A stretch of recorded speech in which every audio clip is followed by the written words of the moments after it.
कहन लगे अगन तप ताओ। अगन किहड़ी अग नूं सेक देना? तप ताओ। तप ताओ भी अपने जीवन दे विच तपां नाल तप भाव घाल कमाई करनी, अपने जीवन दे विच मशक्कत करनी, अपने जीवन दे विच मेहनती सुभाव बनाउणा। वो किसी पासे भी धर्म की दुनिया दे विच भी किरत वाले पासे भी मेहनती घाल कमाई करन वाला। कहंदे इनू अग बना। अगन तप ताओ, इनू तप ताओ बना ते इस अग नूं सेक दे। भाव रब्बी डर दे नाल ही किरत कीती जा सकदी, रब्बी डर दे नाल ही घाल कमाई कीती जा सकदी। हुण इहदा मतलब रब्बी डर आ धौंकनी ते सेक किनू देना? सेवा नूं।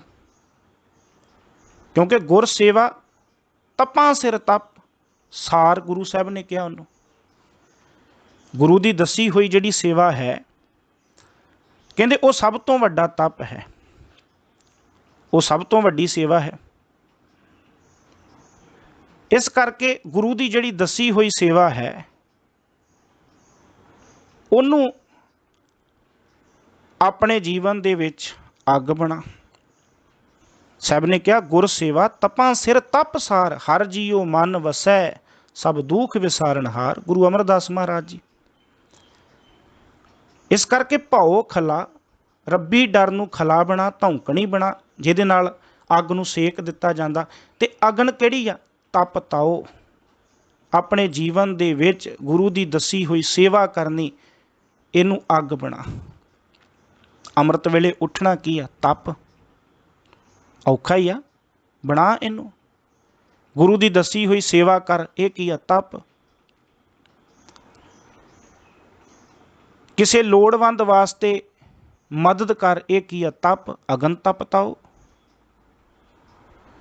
आखण औखा साचा नाउ, गुरु बाबे ने कहा आखण औखा साचा नाउ, भी उस परमात्मा का नाम जपना औखा। पर साहब कहते ये नाम जपना भावें औखा पर जप, नाम नूं जप। फिर भी गुरबाणी दे विच सारा जिक्र ही ये किया गया कि जप उस परमात्मा नूं, उहदे नाम नूं जप। जिहड़ा नाम जपना औखा है ते उस औखे नूं जपना ये की आ? अगन तप ताओ।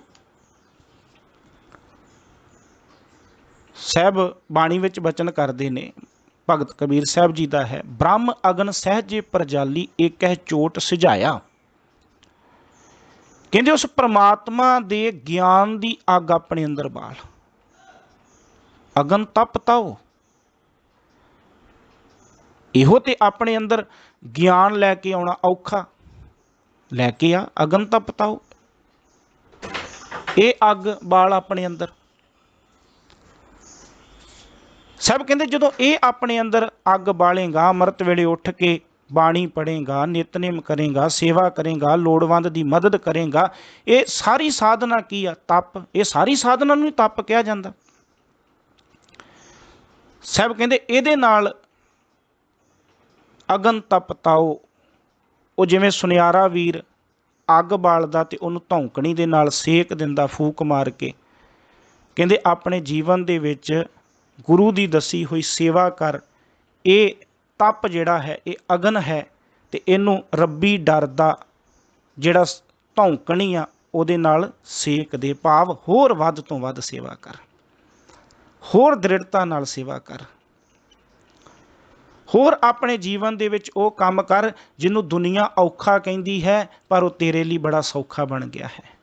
भाओ खला अगन तप ताओ, भांडा भाऊ अमृत तित ढाल।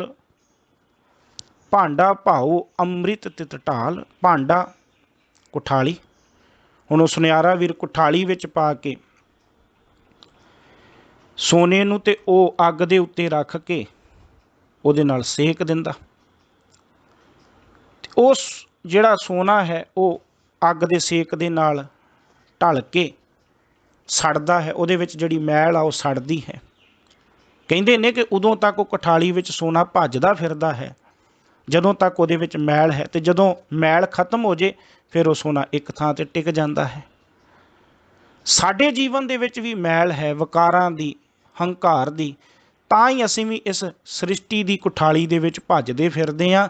ਜਿਸ ਦਿਨ ਗੁਰੂ ਦੇ ਗਿਆਨ ਦੇ ਨਾਲ, ਗੁਰੂ ਦੀ ਦੱਸੀ ਹੋਈ ਸੇਵਾ ਦੀ ਅੱਗ ਦੇ ਨਾਲ, ਰੱਬੀ ਡਰ ਦੇ ਫੂਕਣੀ ਦੇ ਨਾਲ, ਧੌਂਕਣੀ ਦੇ ਨਾਲ, ਜਿਸ ਦਿਨ ਅਸੀਂ ਇਸ ਸ੍ਰਿਸ਼ਟੀ ਦੀ ਕੁਠਾਲੀ ਦੇ ਵਿੱਚ ਆਪਣੇ ਆਪ ਨੂੰ ਜੋੜ ਲਿਆ, ਜਿਸ ਦਿਨ ਆਪਣੇ ਆਪ ਨੂੰ ਇਸ ਕੁਠਾਲੀ ਵਿੱਚ ਪਾ ਕੇ ਸਮਝ ਲਿਆ, ਸੇਕ ਦਿੱਤਾ ਤਪ ਦਾ, ਸੇਵਾ ਦਾ, ਉਸ ਦਿਨ ਸਾਡੇ ਅੰਦਰੋਂ ਉਹ ਮਲੀਨਤਾ ਖਤਮ ਹੋਏਗੀ। ਜਿਵੇਂ ਸੋਨਾ ਮੈਲ ਖਤਮ ਹੋਣ ਤੋਂ ਬਾਅਦ ਟਿਕ ਜਾਂਦਾ, ਉਸ ਦਿਨ ਸਾਡੇ ਜੀਵਨ ਦੀ ਭਟਕਣਾ ਵੀ ਮੁੱਕ ਜਾਏਗੀ। ਉਸ ਦਿਨ ਸਾਡੇ ਜੀਵਨ ਦੀ ਵੀ ਭਟਕਣਾ ਮੁੱਕ ਕੇ ਅਸੀਂ ਟਿਕਾਓ ਵਿੱਚ ਆ ਜਾਵਾਂਗੇ। ਖੈਰ, ਭਾਂਡਾ ਭਾਓ ਅੰਮ੍ਰਿਤ ਤਿਤ ਢਾਲ, ਬੜੀ ਗੱਲ ਸਮਝਣ ਵਾਲੀ ਹੈ। ਕਹਿੰਦੇ ਇਹਦੇ ਵਿੱਚ ਅੰਮ੍ਰਿਤਮਈ ਭਾਂਡਾ ਭਾਓ, ਭਾਓ ਮਤਲਬ ਪ੍ਰੇਮ। ਕਹਿੰਦੇ ਹੁਣ ਇਹ ਕੁਠਾਲੀ ਕਿਹਨੂੰ ਬਣਾ? ਪ੍ਰੇਮ ਨੂੰ ਕੁਠਾਲੀ ਬਣਾ। ਪ੍ਰੇਮ ਦੀ ਕੁਠਾਲੀ ਹੋਵੇ ਤੇ ਉਸ ਕੁਠਾਲੀ ਦੇ ਵਿੱਚ ਪਾਉਣਾ ਕੀ ਹੈ? ਦੇਖੋ, ਪਾਉਣਾ ਤੇ ਆਪਣੇ ਮਨ ਨੂੰ ਹੀ ਆ ਨਾ, ਢਾਲਣਾ ਕਿਹਨੂੰ ਸੀ? ਸਾਰੀ ਪੌੜੀ ਦੇ ਵਿੱਚ ਗੱਲ ਕਾਹਦੀ ਚੱਲ ਰਹੀ? ਠੀਕ ਆ, ਵਿਦਵਾਨਾਂ ਨੇ ਇਹਦੇ ਅਲੱਗ-ਅਲੱਗ ਅਰਥ ਕੀਤੇ ਨੇ, ਪਰ ਢਾਲਣਾ ਤੇ ਆਪਣੇ ਮਨ ਨੂੰ ਹੀ ਆ ਨਾ। ਗਹਿਣਾ ਤੇ ਆਪਣੇ ਮਨ ਨੂੰ ਬਣਾਉਣਾ, ਕੀਮਤੀ ਤੇ ਆਪਣੇ ਮਨ ਨੂੰ ਬਣਾਉਣਾ। ਹੁਣ ਚਾਹੀਦਾ ਕੀ ਆ ਕਿ ਇਸ ਭਾਂਡਾ ਭਾਓ, ਇਸ ਕੁਠਾਲੀ ਦੇ ਵਿੱਚ, ਪ੍ਰੇਮ ਰੂਪੀ ਕੁਠਾਲੀ ਦੇ ਵਿੱਚ, ਪ੍ਰੇਮ ਦੀ ਕੁਠਾਲੀ ਹੋਵੇ। ਅੰਮ੍ਰਿਤ, ਜਿਹੜੀ ਆਤਮਿਕ ਜੀਵਨ ਦੇਣ ਵਾਲੀ ਅੰਮ੍ਰਿਤਮਈ, ਇਹ ਰੱਬੀ ਪ੍ਰੇਮ ਦੀ ਅੰਮ੍ਰਿਤਮਈ ਕੁਠਾਲੀ ਹੋਵੇ। ਤਿਤ ਢਾਲ, ਤਿਤ ਉਸ ਦੇ ਵਿੱਚ ਆਪਣੇ ਇਸ ਹਿਰਦੇ ਨੂੰ, ਉਹਦੇ ਵਿੱਚ ਆਪਣੇ ਇਸ ਮਨ ਨੂੰ ਢਾਲ, ਉਹਦੇ ਵਿੱਚ ਇਹਨੂੰ ਗਾਲ, ਤਾਂ ਕਿ ਇਹਦੇ ਵਿੱਚੋਂ ਵਿਕਾਰਾਂ ਦੀ ਮੈਲ ਨਿਕਲ ਜਾਏ। ਭਾਂਡਾ ਭਾਓ ਅੰਮ੍ਰਿਤ ਤਿਤ ਢਾਲ।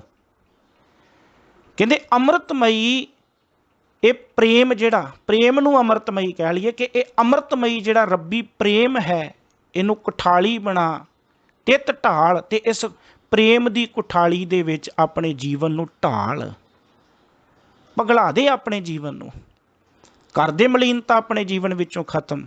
ਪਰ ਇਹ ਤਾਂ ਹੋਏਗੀ ਜੇ ਤੇਰੇ ਜੀਵਨ ਵਿੱਚ ਅੰਮ੍ਰਿਤਮਈ ਆਤਮਿਕ ਜੀਵਨ ਦੇਣ ਵਾਲਾ ਰੱਬੀ ਪ੍ਰੇਮ ਹੋਏਗਾ। ਘੜੀਐ ਸ਼ਬਦ ਸੱਚੀ ਟਕਸਾਲ, ਘੜੀਐ ਸ਼ਬਦ ਸੱਚੀ ਟਕਸਾਲ। ਘੜੀਐ ਮਤਲਬ ਘੜਿਆ ਜਾਂਦਾ ਹੈ, ਸ਼ਬਦ ਸੱਚੀ ਟਕਸਾਲ। ਟਕਸਾਲ ਕਹਿੰਦੇ ਨੇ ਜਿੱਥੇ ਸਿੱਕੇ ਘੜੇ ਜਾਂਦੇ ਨੇ, ਜਿੱਥੇ ਕਰੰਸੀ ਤਿਆਰ ਹੁੰਦੀ ਹੈ, ਜਿੱਥੇ ਮੋਹਰ ਲੱਗਦੀ ਹੈ। ਕਹਿੰਦੇ ਘੜੀਐ ਸ਼ਬਦ ਸੱਚੀ ਟਕਸਾਲ। ਕਹਿੰਦੇ ਹੁਣ ਇਸ ਸ਼ਬਦ ਦੀ ਜਿਹੜੀ ਟਕਸਾਲ ਆ ਨਾ, ਘੜੀਐ ਸੱਚੀ ਟਕਸਾਲ, ਜਿਹੜੀ ਇਹ ਸ਼ਬਦ ਦੀ ਸੱਚੀ ਟਕਸਾਲ ਹੈ, ਕਹਿੰਦੇ ਇਹਦੇ ਵਿੱਚ ਮਨ ਨੂੰ ਘੜ, ਇਹਦੇ ਵਿੱਚ ਮਨ ਨੂੰ ਘੜਿਆ ਜਾਂਦਾ ਹੈ। ਜਿਸ ਟਕਸਾਲ ਦੇ ਵਿੱਚ ਸਿੱਕੇ ਘੜੇ ਜਾਂਦੇ ਨੇ, ਉਹਨਾਂ ਦੀ ਕੀਮਤ ਪੈਂਦੀ ਹੈ। ਸਾਹਿਬ ਕਹਿੰਦੇ ਪ੍ਰਮਾਤਮਾ ਦੀ ਸਿਫਤ ਸਲਾਹ ਦੇ ਸਦਾ ਥਿਰ ਰਹਿਣ ਵਾਲੀ ਸ਼ਬਦ ਦੀ ਜਿਹੜੀ ਟਕਸਾਲ ਹੈ, ਉਹਦੇ ਵਿੱਚ ਆਪਣੇ ਮਨ ਨੂੰ ਘੜ। ਮਨ ਤੋਂ ਜੋਤ ਸਰੂਪ ਹੈ, ਆਪਣਾ ਮੂਲ ਪਛਾਣ। ਆ ਸਾਰੀ ਮਨ ਦੀ ਸਾਧਨਾ ਨਾ, ਗੱਲ ਤੇ ਸਾਰੀ ਮਨ ਦੀ, ਮਨ ਨੂੰ ਹੀ ਸਾਧਣਾ। ਜਿਵੇਂ ਬਚਨ ਆਉਂਦਾ ਕਿ ਮੰਮਾ ਮਨ ਸਿਉ ਕਾਜ ਹੈ, ਮਨ ਸਾਧੇ ਸਿੱਧ ਹੋਏ, ਮਨ ਹੀ ਮਨ ਸਿਉ ਕਹੈ ਕਬੀਰਾ, ਮਨ ਸਾਹ ਮਿਲਿਆ ਨਾ ਕੋਏ। ਮਨ ਸਾਧੇ ਸਿੱਧ ਹੋਏ, ਮਨ ਨੂੰ ਸਾਧਣ ਦੀ ਤੇ ਸਾਰੀ ਗੱਲ ਆ। ਤੇ ਕੀ ਕਹਿੰਦੇ? ਘੜੀਐ ਸ਼ਬਦ ਸੱਚੀ ਟਕਸਾਲ। ਕਹਿੰਦੇ ਇਸ ਟਕਸਾਲ ਦੇ ਵਿੱਚ, ਇਸ ਟਕਸਾਲ ਦੇ ਵਿੱਚ ਆਪਣੇ ਮਨ ਨੂੰ ਘੜ।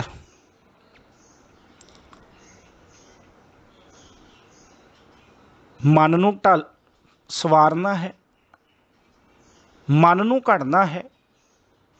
ਤੇ ਤੇਰੇ ਕੋਲ ਆ ਗੁਰੂ ਦਾ ਸ਼ਬਦ ਜਿਹੜਾ ਹੈ, ਸਾਹਿਬ ਕਹਿੰਦੇ ਇੱਕ ਬਹੁਤ ਵੱਡਾ ਜ਼ਰੀਆ ਹੈ, ਜਿਹਦੇ ਨਾਲ ਤੂੰ ਆਪਣੇ ਇਸ ਮਨ ਨੂੰ, इस टकसाल दे विच अपने मन नूं घड़ सकदा है, सवार सकदा है। गल बड़ी समझण वाली है। जे साडे जीवन दे विच रब्बी प्रेम नहीं होएगा, रब्बी प्रेम तो बिना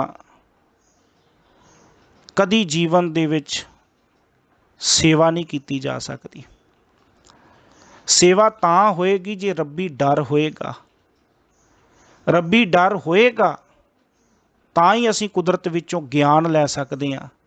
ज्ञान होएगा तां ही साडी मत है, जे मत है तां ही साडे जीवन दे विच धीरज हो सकदा, जे धीरज है तां ही बंदे दे जीवन विच जत इंद्रियां ते काबू हो सकदा। जे जीवन दे विच इंद्रियां ते काबू नहीं तो फिर धीरज भी नहीं, जे धीरज नहीं, हौसला नहीं, फिर चंगी मत भी नहीं, जे चंगी मत नहीं फिर ज्ञान भी नहीं हो सकता, जे ज्ञान नहीं रब्बी डर भी नहीं हो सकता। जे रब्बी डर ही नहीं बंदा सेवा किवें करेगा, किसी लोड़वंद की मदद किवें करेगा। तो जे तप नहीं, जे ये सेवा नहीं, फिर रब्बी प्रेम भी नहीं पैदा हो सकता। सब कहते फिर तू जीवन नूं घड़ भी नहीं सकता। सारी खेड आ है। साहब जी कहते जिन कौ नदर करम तिन कार। साहब कहते ये जिहड़ी कार है ना, अपने जीवन विच इंद्रियां ते काबू पा लेना, धीरजवान बन जाना, ज्ञानवान हो जाना, रब्बी डर नूं लै आउणा अपने अंदर, रब्बी प्रेम नूं लै आउणा, तप ताओ सेवा भावना बना लैनी। साहब कहते ये कार उन्हां मनुखां दी है जिन्हां उत्ते उस अकाल पुरख परमात्मा की मेहर की नज़र हुंदी है। जिन कौ नदर, जिन कौ जिन्हां मनुखां उत्ते नदर मेहर की नज़र, करम बख्शिश जिन्हां उत्ते मेहर की नज़र की बख्शिश हुंदी है। साहब कहते ये कारज उन्हां दा है जिहड़ी उपरों विचार चलती आ रही है। नानक नदरी नदर निहाल। साहब कहते हे नानक, नदरी नदर निहाल, निहाल कहते ने खुश, आनंद, खेड़ा, नदरी मेहर की नज़र वाला परमात्मा। साहब कहते जिन्हां उत्ते वो बख्शिश करता है अकाल पुरख परमात्मा, साहब कहते वो जीवन दे विच निहाल हो जाते ने। नानक नदरी नदर निहाल, वो परमात्मा की बख्शिश के नाल फिर जीवन दे विच खेड़े विच आ जाते ने, आनंद विच आ जाते ने। फिर एक कार करदियां होया इस ढंग की उस उत्ते नज़र हो जाएगी कि वह निहाल हो जाएगा। इंज कह लईए कि वह महान हो जाएगा, वो रब दे विच एकमिक हो जाएगा। तो इदां भी मैं ये बचन कहां कि वह इस अवस्था विच पहुँच जाएगा कि वह कथन तो परे है, वो बयान तो परे है। उहदी हालत ये बन जाती है कि गुर किरपा जिह नर को कीनी, तिह इह जुगत पछानी। नानक लीन भयो गोबिंद सियों, ज्यों पानी संग पानी। सचखंड वसै निरंकार, वो सचखंड का वासी बनता होया परमात्मा की बख्शिश के नाल फिर जीवन दे विच खेड़ा आनंद प्राप्त करता है। भुलां चुकां की खिमा। वाहिगुरू जी का खालसा, वाहिगुरू जी की फतेह।